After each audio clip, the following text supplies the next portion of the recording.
Hi guys, it's Fidem once again. So in this video guys, tuturuan ko kayo paano i-cash out yung Katizen airdrop nyo, no? So guys, let's go!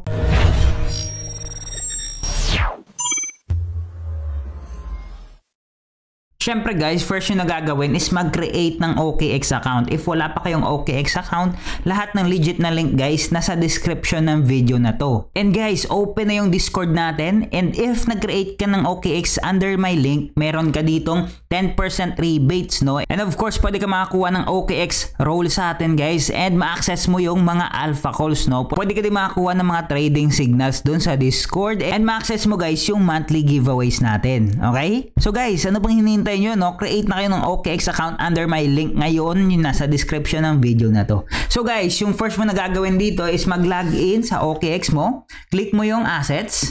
So guys, example to if dito mo dinala yung Katizen airdrop mo. Okay, pag click mo ng may assets, search mo lang, no? Okay, search mo dito Kati.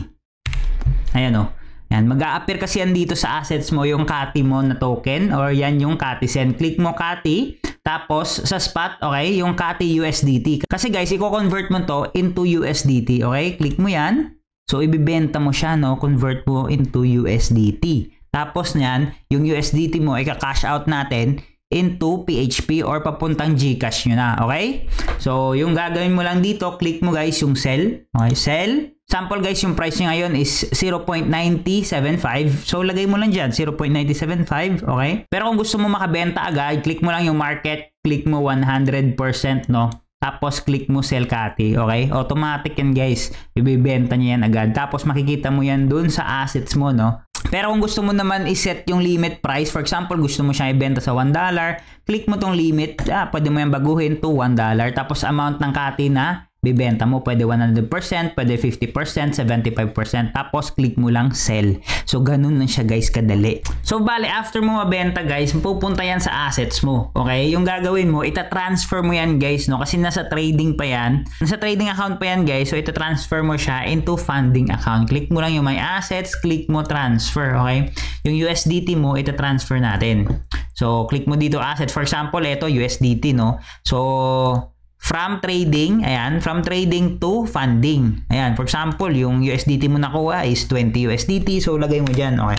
Tapos, click mo lang transfer. Ganun lang siya, guys, kadali. Okay? So, ngayon, yung gagawin mo is, punta ka ng buy crypto, click mo P2P trading. Sa P2P trading, guys, makikita nyo dito, click mo sell.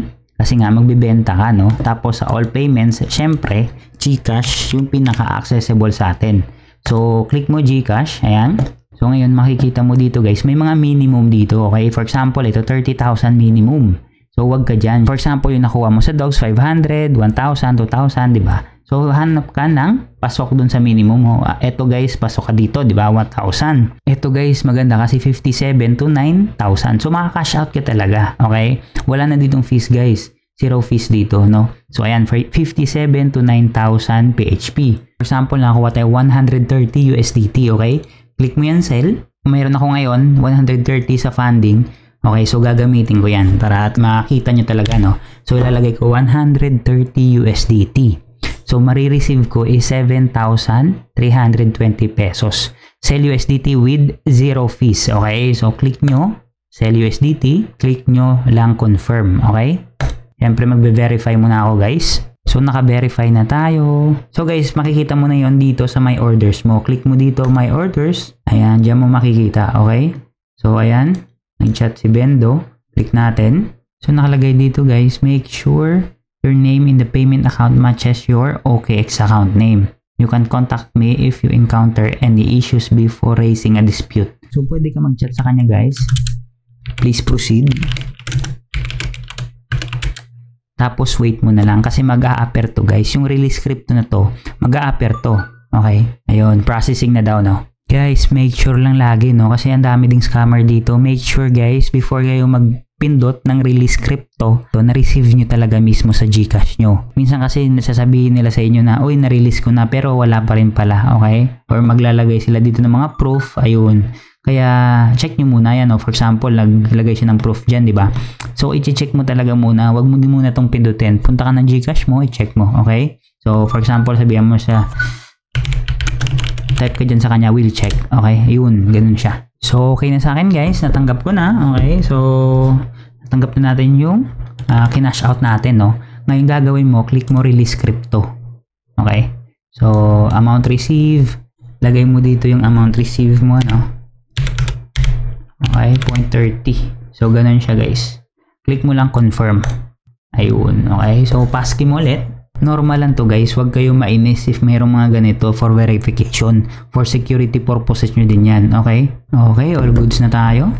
Na-verify na natin. So guys, ganun na kadali yung cash out process. If hindi mo naintindihan, pwede mo balikan yung video na to para at least, di ba? Kasi if newbie ka, minsan malilito ka talaga if isang beses mo pala napanood. Pero pag lagi mo nang ginagawa to guys, mas maintindihan mo na yan at sunod hindi mo na kailangan yung mga guides natin. Okay? This is Fidem once again. Don't forget not to subscribe guys if natulungan ka ng video na to. If may mga questions kayo guys, let me know sa comment section. Okay? So guys, thank you so much and God bless.